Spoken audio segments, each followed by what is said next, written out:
The moment we've all been waiting for in Fae Farm is finally here. So go grab that comfy cozy drink and let's get into it.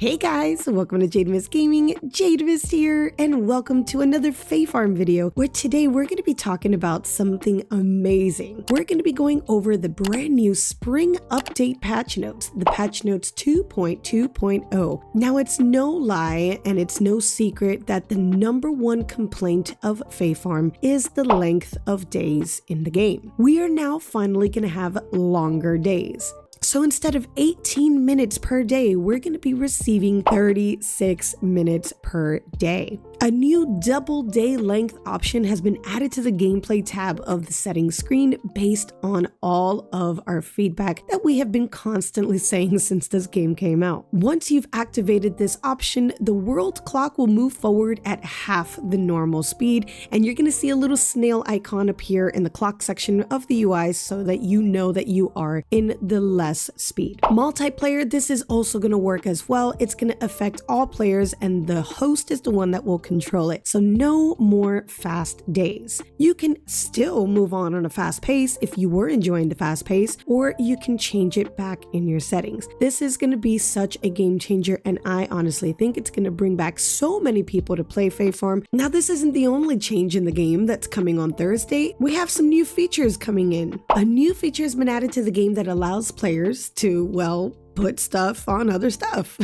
It's basically time to clutter up your homes. I, for one, am a huge decorator when it comes to these cozy games, and I love to clutter my builds in whatever game I play. So specifically, you can now place any inventory items, example, things that you can sell at the market, on the following constructible decor: barrels, carved large table, crate, desk, display stand, Fae cart, Fae table, Fae wood container, floor pillow, round table, sideboard, small bookshelf, stack of books, and stately wooden desks. In addition, 29 new small items that are found around the world will now be turned into inventory items so that you can actually use it on this new feature of the Stuff on Stuff system. So all of these items that are going to be listed here that are found in the world, such as baguette, big bowl, a candelabra, candles, charcuterie board, I think I said that right, cheese wheel, decorative rose, empty plate, envelope, exquisite cake, fresh pie,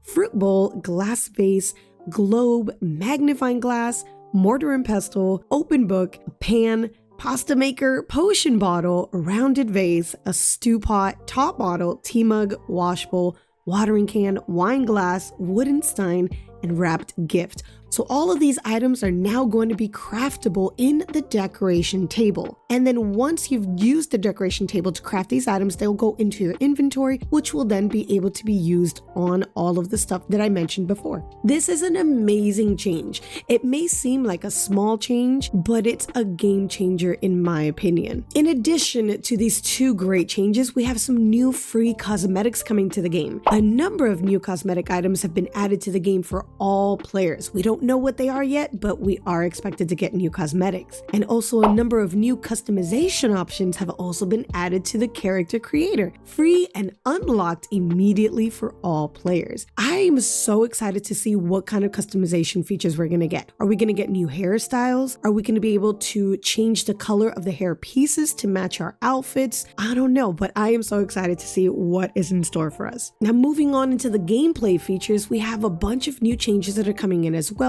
including one that I, for one, have struggled with so much and found very aggravating many times. Players can now have job quests from more than one NPC in progress at a time. Still one per NPC. Before, we can only do one job quest per time, and if you tried to go to a different vendor, like let's say Cleo, to go do her adventure job quest, it would cancel out the one you would be doing for Holly, for example, and you can only work on that, and it would erase erase all of the progress of that current one that you were working on if you activate another one. This bugged me so much because there were times that I couldn't finish a job quest at the moment and I really wanted to work on somebody else and I didn't want to lose my progress. So they've listened to us and they have changed that, so now we can work on multiple job quests at a time. An amazing change to the game again. Achievement quests, the last in an NPC's job quest line, is now shown in the quest log and they're pinnable for your convenience. Have you noticed in the game before with Cleo that she has just magically disappeared for hours at a time? Well, she had a specific schedule that would put her off the map for some time to make it look like she was just out on an adventure. This was a problem for a lot of people that were trying to complete her quest lines or just try to go to her to do things. So now Cleo's adventuring schedule has been adjusted so she spends less time inaccessible to players and more time available for you to go talk to her. This is definitely a major plus. Moving on, the previously equipped tool will now be automatically re-equipped when entering and leaving water. They've also fixed a bug where flowers would lose their color genes after being reclaimed and planted. So as you all may have noticed, another update had just launched not too long ago that allowed us to reclaim flowers and put them back into seed form. There was a problem, or there was a bug, where the genes that the flower specifically had would revert back to regular gene colors. This was not intended, this was a bug, and they finally fixed it, so that is great to know. For those of you that are struggling to do your flower breeding, fear not, they have fixed this up for you. They fixed a rare state reported by some players where their save would not load with a failed to load into the game error message. Note that those affected should now be able to load in, but will be floating an empty map until the end of the day, after which they should recover safely in the proper map. So fear not, a bunch of bugs are being fixed. Now up next, we have another amazing change to the game with characters and relationships. We've all seen so far that when you marry one of the NPCs, they're pretty dull and they really don't do anything and they continue talking to you as if you're a regular old acquaintance. So they've now made some changes and they've added a bunch of additions into the interaction with your spouse. So an amount of new post-marriage dialogue has been added to romanceable NPCs, some with new conditions on them such as weather or time of day. Also, emoting to your spouse will now have them respond back to you so you can kind of interact with them. So just like you're able to interact with your animals doing the dance emote or waving at them, now you can do similar things with your spouse. I for one can't wait to see if the dance emote is going to trigger a dance battle or a dance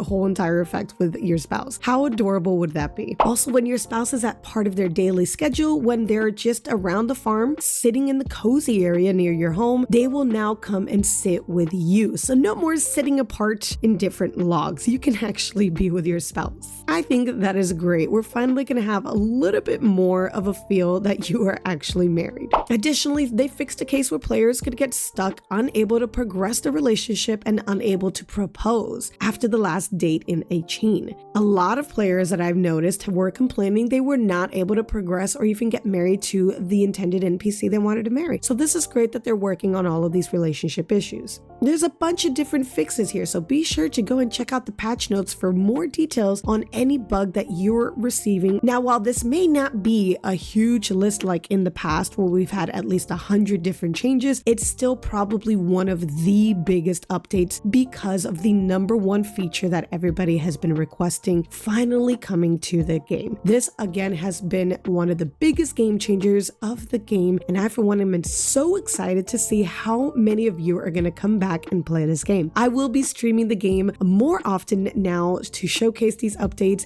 and I can't wait to see what y'all are going to do with your farms. And that's it, guys. Don't forget to like the video, subscribe to the channel, ring that notification bell so you can get notified of all of the future content with all of these cozy games such as Fae Farm, Dinkum, Dreamlight Valley, Animal Crossing, and so many more upcoming games. I do also stream 2 to 3 times a week over on here YouTube and on Twitch, so be sure to go check out both my channels. All the links are in the description below. I'm very interactive with my chats and I love to engage with you guys and include you guys with the games that I play, so do be sure to come on over and say hi one of these days on one of my live streams. And if you have any questions for me, be sure to leave them in the comments below. And if you want to see more changes to this game and you want to let the developers know, put them in the comments below. What changes did you not see referenced in here that you want to see? I need to know. I would love to see what you guys want to change in this game. All right, guys, until the next time, happy gaming.